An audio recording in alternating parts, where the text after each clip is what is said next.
In this experiment, we're going to be looking at the Zeeman effect.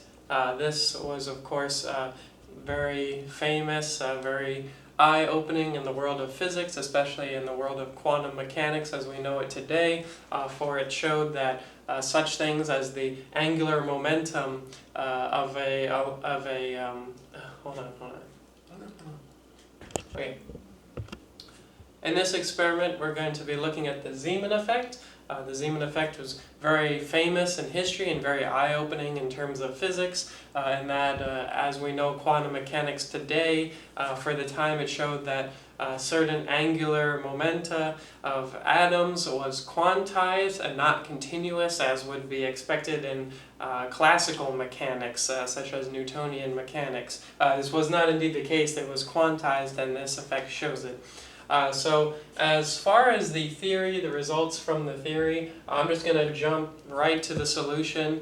You should be able to get the same result, follow through with the mathematics that's in the manual for the laboratory, so I encourage you to go through that yourself. But we're going to look specifically at the laboratory experiment and some of the mathematics that go along with that. But the result from the theory is that indeed the change in the wavelength is going to be the magnetic field that our sample is in, times the Bohr magneton, times the wavelength squared.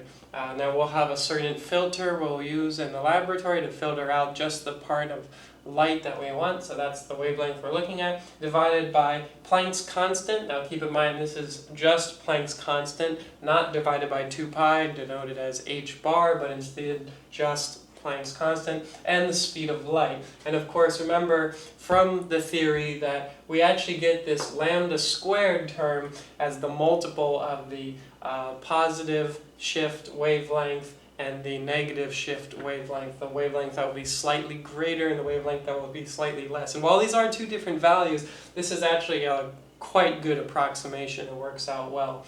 So that's where that comes from. But looking into the laboratory, we're going to first look at the interferometer.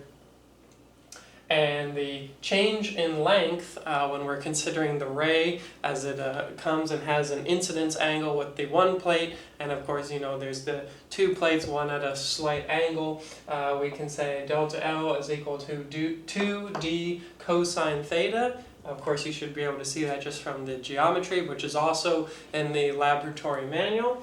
And of course, looking at the Taylor series for cosine theta, we know that if we truncate after the second term here, it's just going to be 1 minus theta squared over 2.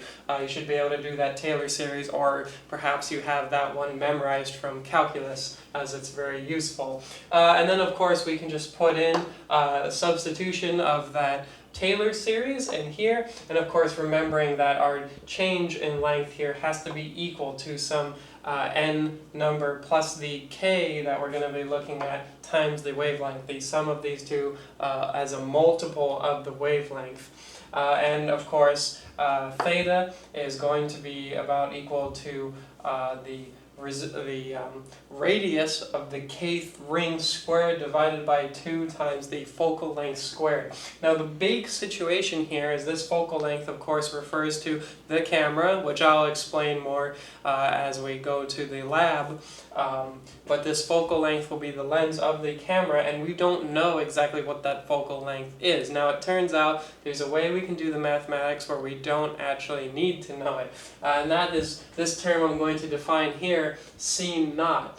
Because of the relations between this equation here and what we know to be the possibilities for where we'll see a bright pattern, a constructive interference of light, we can define this as the distance of the plates divided by the focal length squared times lambda, and of course that's going to be the k value, either 0, 1, 2, 3, etc., divided by the radius, the kth radius squared minus the initial radius, which will just be the 0th radius on the inside squared.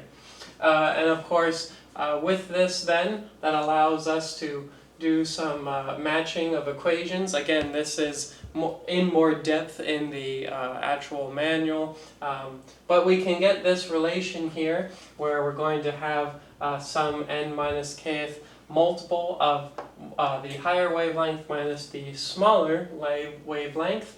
And of course, just related to our values here that are we defined as C naught.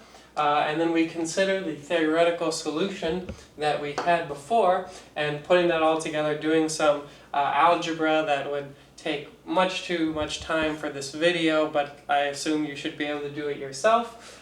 We can get a result for the Bohr-magneton. Now this was actually huge because just like, for example, with the Cavendish experiment where we're looking at the gravitational constant and the force due to gravity that Newton proposed, here we're looking at the Bohr-magneton, a very small value, known very well now in quantum mechanics, but at the time not so well known. So this was a big discovery, and that's going to be our C naught value times our Planck's constant times the speed of light divided by 2 times the distance times the value of the magnetic field times the K plus ring squared minus the K minus ring squared. And of course K can be 0, 1, 2, 3, any quantized value. Now once again, I'm skipping over a lot of the mathematics and explanation because frankly it would just take too much time as I'm trying to keep the video relatively short. So I really encourage you to go through the manual and read all this for yourself. It goes much more in depth and there's explanations for all of it. But this is just a recap of the result from the theory and pairing it with what we're actually going to be looking at in the laboratory, which is where we'll be headed to now. So here we have the apparatus. Inside of here we have our high voltage tube that holds the mercury discharge tube, and that takes high voltage from this power supply. It takes 1500 volts. And then with this power supply we also have a constant current DC supply that runs our coils here to generate our magnetic field. Now up on top here is a paper that gives information about the field and the coils. I suggest you also use a magnetic field strength meter to actually measure the field inside of there, which I did when I collected my data.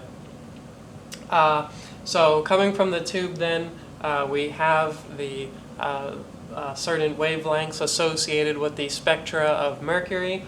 Do not look at the tube directly because obviously there is some very high frequency light emitted from there closer up to the X-ray spectrum that is not good for your eyes, so do not look at the tube directly. But then here we have our polarizing lens, which currently is set to 90 degrees. So you can take different measurements by changing that polarizing lens. And then we also have our filtered lens, which is for the specific wavelength we're looking at. And then here we have our interferometer, and we can adjust the parallel plates, but it's already adjusted the way it is now, so hopefully it stayed that way by the time you take the lab. And here's our CMOS camera that has its certain lens on it with a certain focal length that we talked about before. This goes straight to the camera, the computer, where we can view it and take measurements, which we will do now. Here we are at the computer now. As you can see, we have a clear video image of what's happening on the camera's end. And as you can see, I just put some tin foil over the lenses in the camera. That helps keep some of the ambient light here out, either that's coming through the windows or happening from the lights or any other source that it may be coming from or reflecting from. So it just helps keep light out.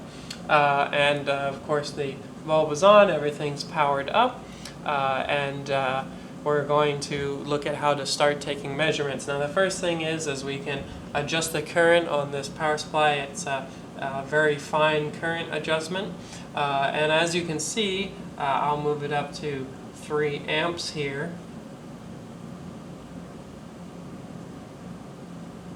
That indeed we can see the plus and minus wavelength shifts. As you can see, each ring has turned into 3 separate rings, it would seem, as we view it from the camera. I'll turn it up to 5 amps now, and we should be able to see that even more.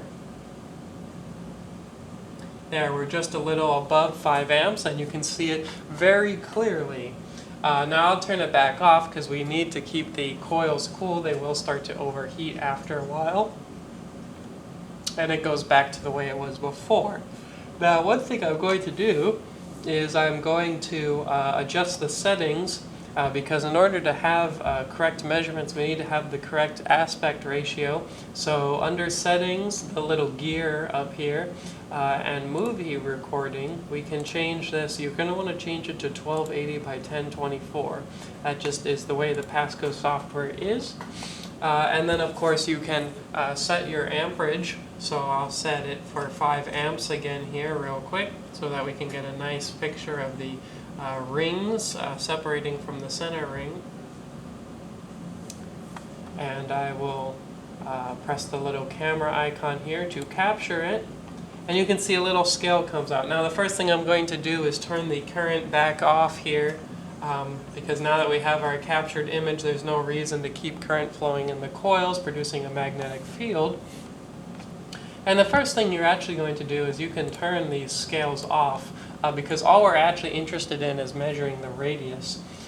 So you can click the little Create Measurement Tool icon here, hopefully you can see that, and Radius Tool. Now the first thing is this radius only goes to 2 decimal points. We're going to want to change that. So if you go back to the Settings, Properties button up here, you could change that.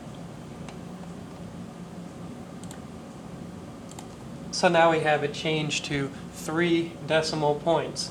Now the first thing you might be thinking is, well, there's no exact way of knowing what scale this is. It just sort of appeared on the screen and there's no real way to check the actual scaling.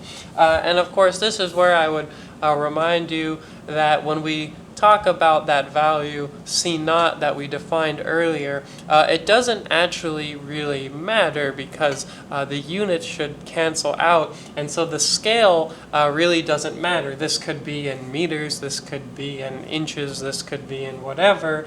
As long as you're using the same units and the same aspect ratio, it shouldn't matter. It should all cancel out. What we're looking at is just a ratio. And so we can take measurements here. So there's a little magnifier tool. You can turn this off if you would like. I actually find it a little bit difficult to use. You can go into Settings, Overlay, and where it says Use Magnifier with Tools, you can just turn that off if you wish. I find it a little bit easier. It messes with my eyes from zooming in and out. And then what you're going to do is just center on a ring. Here's the 0th ring. Remember, the first one you see is actually the 0th, so there's actually no reason to measure the plus lambda ring. The first one we would actually start with is the K1 ring here. And so you can take a measurement to the best of your abilities, then move to the inside ring and do that. And for the experiment I did 5 times of each because my eye may not be completely on the ring, so doing it 5 times over like this, I get pretty sound data. And of course, before you even do this part, you would measure the K0 ring without the current turned on to get that C0 constant, and so on and so forth from there. So that's how you can do it. If you want, you can even export these images per se to put in a lab report or print them out or whatever you wish.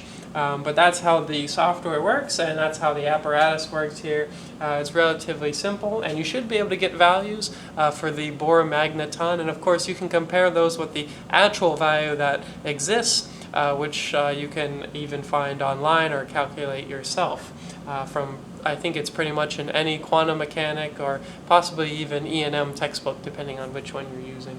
So that's how to use the software and the apparatus, and you should be able to get a good value for the Bohr magneton using the Zeeman effect.